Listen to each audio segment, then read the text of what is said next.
दोस्तों, आज चर्चा कोविड संक्रमण पर।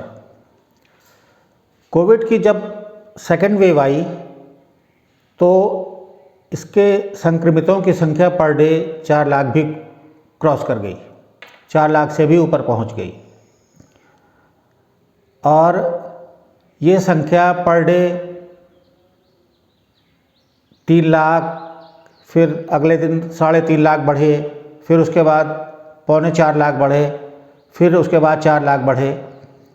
अब थोड़ा कम होना शुरू हुए हैं, तो आज भी लगभग 3.5 लाख पर डे संक्रमित हो रहे हैं। और इसके लिए हम दोष किसे दे रहे हैं? सरकार को, प्रशासन को या समाज को। लेकिन कभी हमने क्या अपने अंतर्मन में झांक कर ये जानने की कोशिश की कि इन संक्रमितों की संख्या इतनी ज़्यादा क्यों बढ़ रही है? क्या हमने सरकार द्वारा जारी कोविड गाइडलाइंस का, कोविड प्रोटोकॉल का फॉलो किया? नहीं किया। यद्यपि देखा जाए तो सरकार को केवल एक बार गाइडलाइंस देनी थी और हमें फिर उसको प्रॉपरली फॉलो करना था, तो ये संक्रमण इस हद तक जाता ही नहीं। आजकल सोशल मीडिया पे एक कहानी बहुत वायरल हो रही है, तुमने कुछ ने उसको सुना होगा। एक चिड़िया समुद्र में अपने चोंच से पानी ले रही थी और बाहर फेंक रही थी। जब दूसरी चिड़िया ने देखा तो पूछा, तुम ये क्या कर रही हो? तो चिड़िया ने कहा कि इस समुद्र ने मेरे बच्चे ले लिए हैं और मैं इस समुद्र को सुखाकर अपने बच्चों को वापस लाऊंगी। दूसरी चिड़िया हंसी, लेकिन पहली वाली चिड़िया लगातार वो काम करती रही। जब और चिड़ियों ने देखा तो वो भी उसके साथ आ गए और उन्होंने भी चोंच में पानी भरकर बाहर फेंकना शुरू कर दिया। हजारों चिड़िया ये काम करने लगी। जब विष्णु जी के वाहन गरुड़ ने ये देखा तो उन्हें भी लगा कि उन्हें चिड़ियों की मदद करनी चाहिए और वो चल दिए। तो विष्णु भगवान ने कहा कि तुम कहाँ जा रहे हो? तो उन्होंने बताया कि ऐसे ऐसे वो चिड़िया समुद्र को सुखाना चाहती है, तो मैं उसकी मदद करने जा रहा हूँ। जब गरुड़ जाने लगे तो विष्णु भगवान को लगा कि हमें भी इनका साथ देना चाहिए, तो विष्णु भगवान भी समुद्र के पास आ गए। जब समुद्र ने देखा कि विष्णु भगवान स्वयं आ गए हैं तो उसे लगा कि अब तो ये मुझे पूरा सुखा देंगे,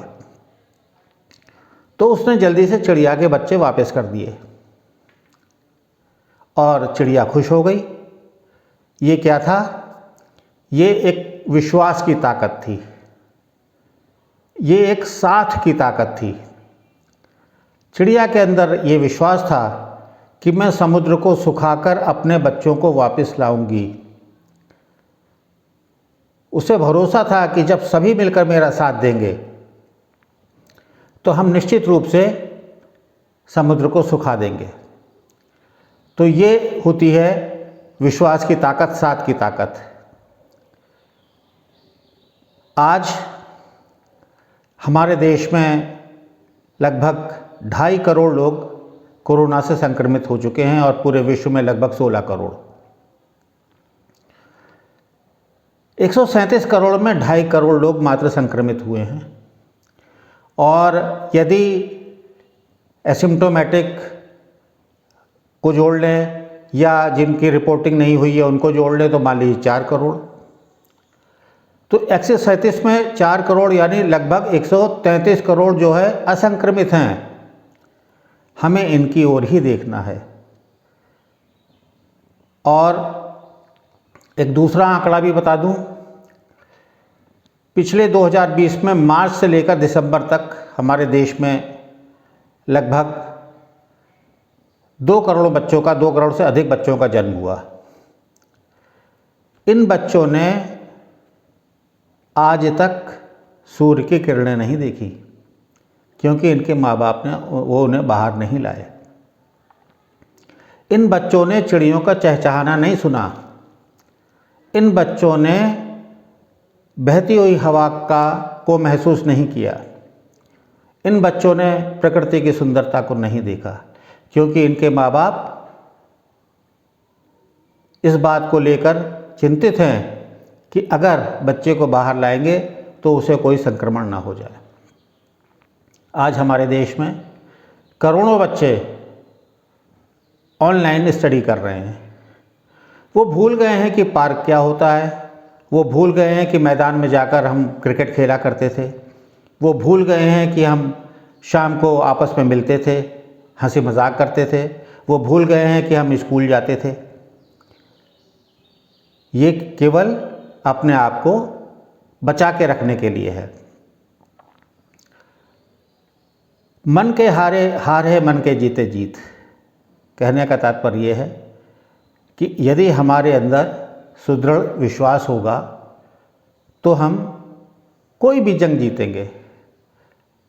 मनुष्य ही एक ऐसा एकमात्र प्राणी है जिसके अंदर सर्वाधिक रेसिलियंस पावर होती है। रेसिलियंस पावर मतलब गिरकर उठने की क्षमता दोबारा। वो कितनी बार गिरता है लेकिन फिर इस आशा से दोबारा उठ खड़ा होता है कि मैं एक नया एम्पायर फिर खड़ा करूँगा। आज मेरा ये वीडियो बनाने का तात्पर्य मात्र इतना है कि आप अपने विश्वास की ताकत को बनाए रखिए, अपना हौसला बनाए रखिए। करना मात्र इतना है कि मास्क पहनना है, बहुत ज़रूरी हो तभी घर से बाहर जाना है, 2 गज की दूरी बनाए रखनी है। हमारे इसी हौसले और विश्वास से भरोसा रखिए कि ये दुनिया, ये हमारा देश एक बार फिर सुंदर होगा और फिर पहले की तरह खिलखिलाएगा। धन्यवाद।